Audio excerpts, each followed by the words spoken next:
Hello friends. So in this lesson, we will be learning about events and event handlers. Okay. So there are lots and lots of events, and basically events are when certain things happen to the page or an element. And event handlers are some utilities that allow us to react when certain things happen to the page. Okay. And there can be many type of events. For example, when a user hovers over a certain element, that's an event, right? When a user clicks somewhere, it's an event. Okay. When a key is pressed on the keyboard, that's an event. When a resizing of the browser happens, so these are events. Okay. And a comprehensive list can be found here in the MDN document. So we will be understanding some core concepts and syntax. We won't be going over each and every event. If we'll understand how to handle one or two events properly, we will basically be able to handle any of the event, one thing. Second, an important concept I want to discuss is the concept of event capturing and event bubbling. And I think this is a very, very important concept and very few people know it or teach it, but I think it's important to understand the concept of event capturing and event bubbling. Okay, so today, so let's start. For our example, I have created three divs, okay, and they are nested. So I have a child div, which we can see here. Then I have a parent div, and I have a grandparent div. And all of them have a common class called box, and they have specific classes called grandparent, parent, and child. Okay, just matching the text that's written here. Nice. Okay. Now say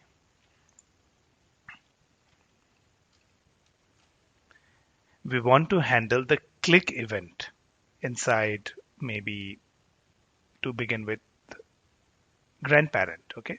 So whenever we click on the grandparent, we want something to happen. So for that click event can happen anytime, right? So we basically attach an event listener which is waiting, which is listening for an event. Okay. And whenever the actual click happens, then um, then we have a handler, we have a function, and we know how to respond to that click event. Okay. So this is how we do it. We select the element. So basically I've used query selector to select grandparent, and then we add an event listener to it using dot add event listener. Which event do we want to listen? So we want to listen to, for example, click event. And what do we want to do when the actual click happens? So we give it a callback function that whenever the click actually happens, run this function. Okay. And also we have a third argument which we will look into in a bit. So for now, uh, let's try these out, okay, to understand them a little better. So here basically I have used the query selector to select grandparent, parent, and children. Okay. Now I want to attach an event to one of them. Okay. So let me see child. So or grandparent perhaps. So grandparent dot add event listener. It takes in the event name. So we are looking for the click event. The second is the listener function, okay, the callback function. So here we can give a function, okay, and the function gives us an event, okay, event object, which is pretty useful most of the times. And now let's log a few things. So I can log in um, the child was clicked. So this way it will be sure that our click event is captured. So if we get this log, that means our event handler is working. Okay. So when I actually click the child, I see this, the child was clicked. Again, I click it, the child was clicked. Okay, so our event handler seems to be working. Now let's see what we get in this E. Now if I log E and I click, I see that it was a pointer event. Okay, and I get a lot of details here. And one of the most important detail that we need is the target. Okay, so using the target, we get the element that was actually clicked. Okay, so this target is an important uh, thing that we get from E. So if I log in E dot target, I can see that I get back the element that was actually clicked. Okay, if I do it console.dir, if I want to see it in the object format, I see it in the object format that a div box with a class of child was actually clicked. Okay, this is as simple as this. Okay, so we can do anything here. For example, if I want to add or remove some classes, okay, or maybe I want to change the inner HTML, for example, or the inner text. So what I can do is on the click, what I can do is I can either use the grandparent, one option, dot uh, inner,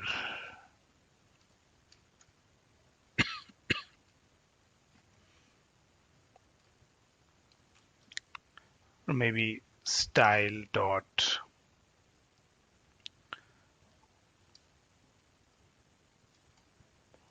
or maybe style dot background, or maybe just color is equal to red. Okay, so I want to change the color to red on click. So if I click, I see the style, all the elements become the red color. So there are lots of things that I can do inside. So whatever I want to do when the click event occurs in grandparent, okay, so I can write that here.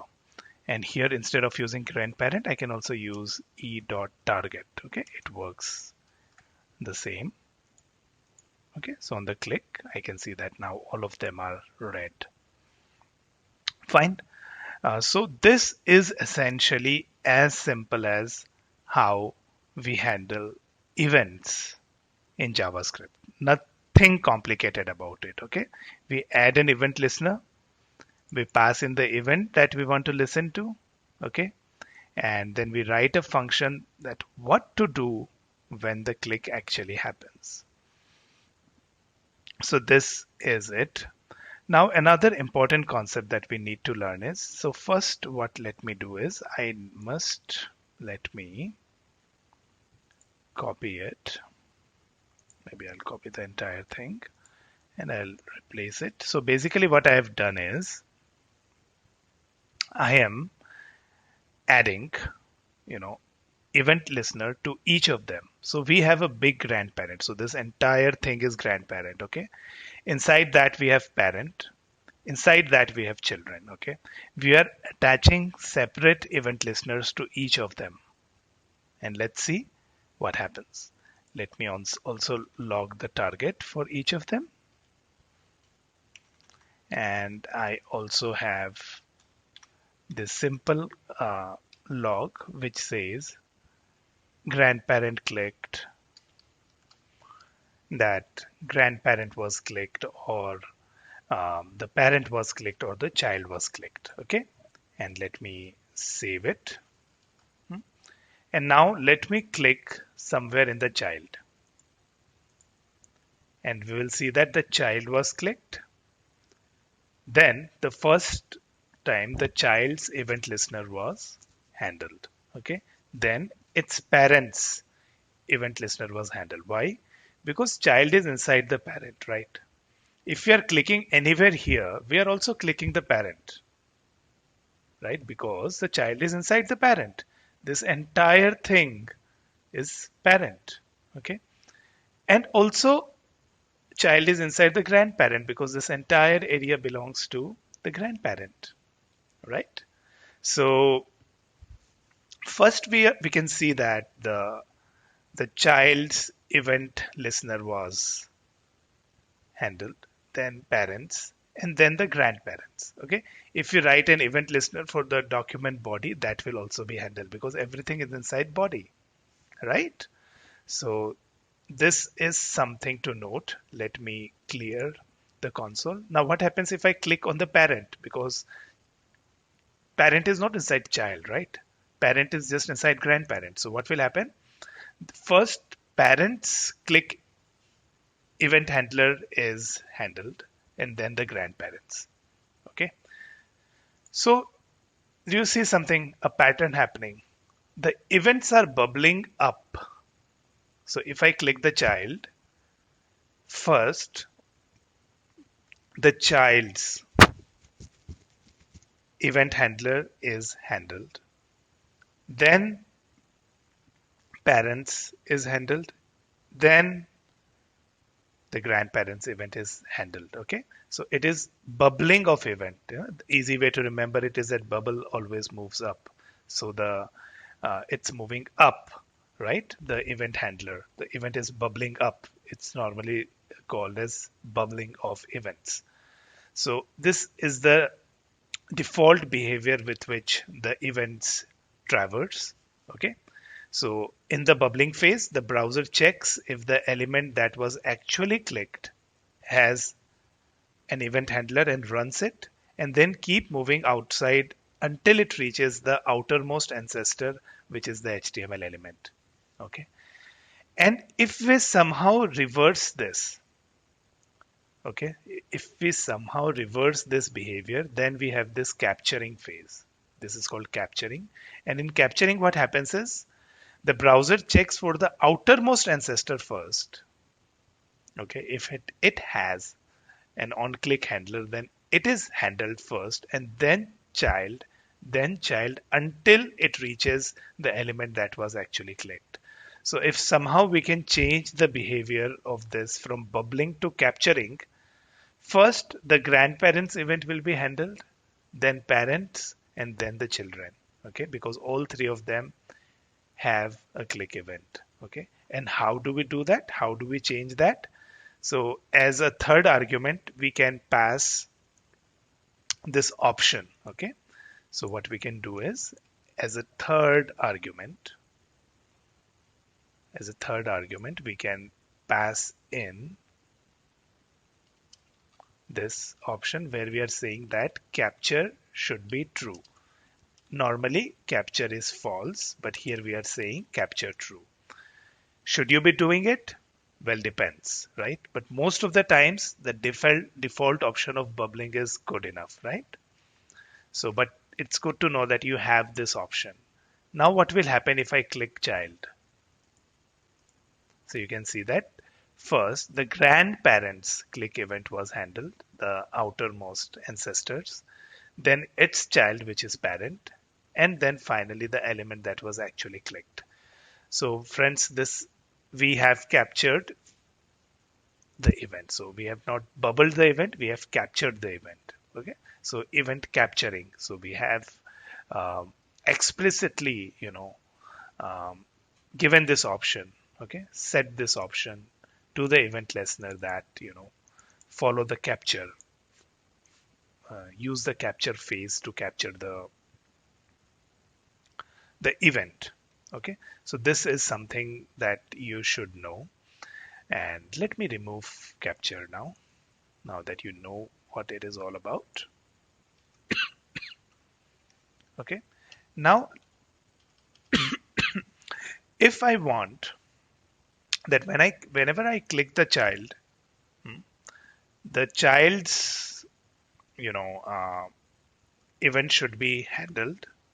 The parents' event should be handled, but it should not propagate further up. Okay.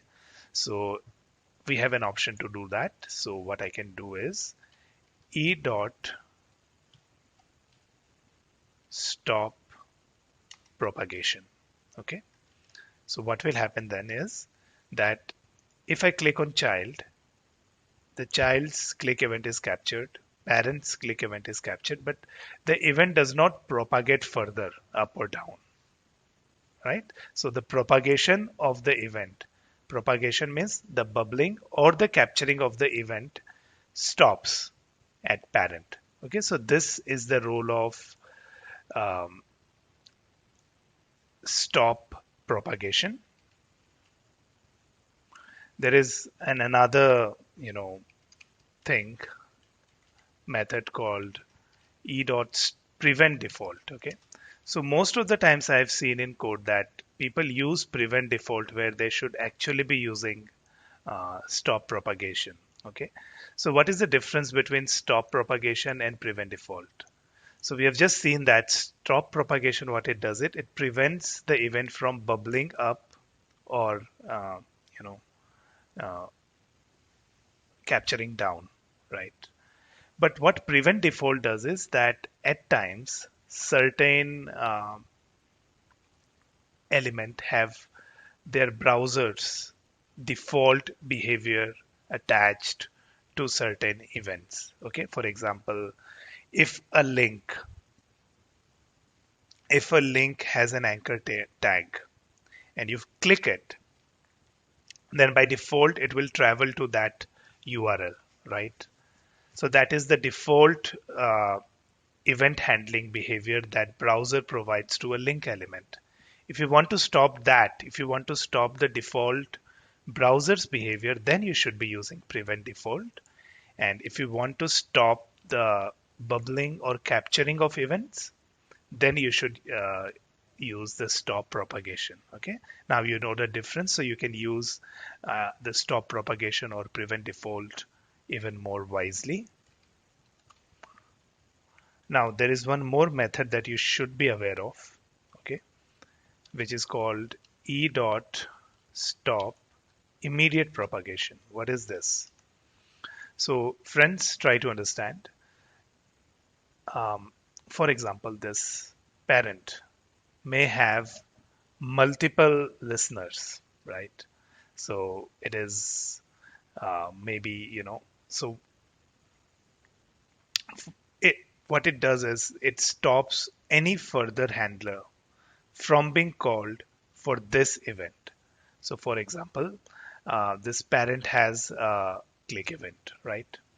So maybe there is another click event somewhere else, maybe, you know, nothing is stopping us from attaching click event again to it, right? So what stop propagation does is that it stops the bubbling, further bubbling, okay? But in case there are some more handlers, okay, some more event handlers that are handling this particular event for this parent, propagation stop propagation will let them work, but it won't bubble it up, right? In the same phase, the stop propagation will let the event handled by other handlers, right? But what stop immediate propagation would do is it will even stop the other handlers from handling the click event for parent. I'll repeat this once again. So what stop propagation does is it stops the event from further bubbling or capturing, okay, to its parent or to its child. Prevent default prevents the browser's default behavior for that particular event for that particular element. What stop immediate propagation does is it definitely stops propagation of the event. That means the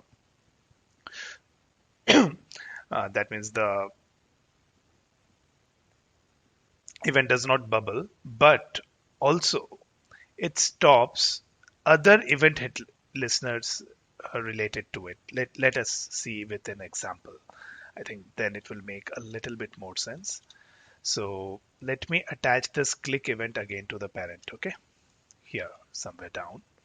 And here what we are doing is parent is clicked and handled again. Okay, and we don't need to see the target here because we know that what is happening. Okay, so if I save it, and now if I click the parent, I'll see that parent clicked 1 here. I can see that grandparent, parent clicked and handle again from this event listener. And also I can see that the grandparent also, it bubbled up to grandparent. Similarly, if I clear the console and click on the child, so now what will I see is, let me comment these things out so that our log is a bit cleaner. So what happens is that child is clicked, then it bubbles up to parent, then parent has two click handlers. Okay, so first handler prints parent clicked 1, and the second handler clicks parent clicked and handled again. Okay, and then it further bubbles up to grandparent, that bubble grandparent was clicked. Okay, now now if I do e dot stop propagation, what will happen? So if I click on the child is clicked, parent clicked, this event handler works, then the second event handler works as well. So we can see that parent clicked and handled again. Okay, but it does not bubble up to grandparent. So this is what stop propagation does. On the other hand, if we do stop immediate propagation and perform the same event again, then we will see that the child is clicked, the parent is clicked, and it just stops there. It immediately stops. Okay, so it stops the propagation and also immediately stops any other handlers to further handle the click event. Okay, so this is a subtle difference between stop propagation and stop immediate propagation. So these subtle knowledge makes you a good developer, right? So you should know that you have three options. Yeah?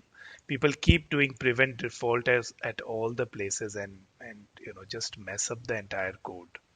When most of the times they should actually be requiring just stop propagation and stop immediate propagation or stop immediate propagation, right? So you should know that these three options exists when you are dealing with events.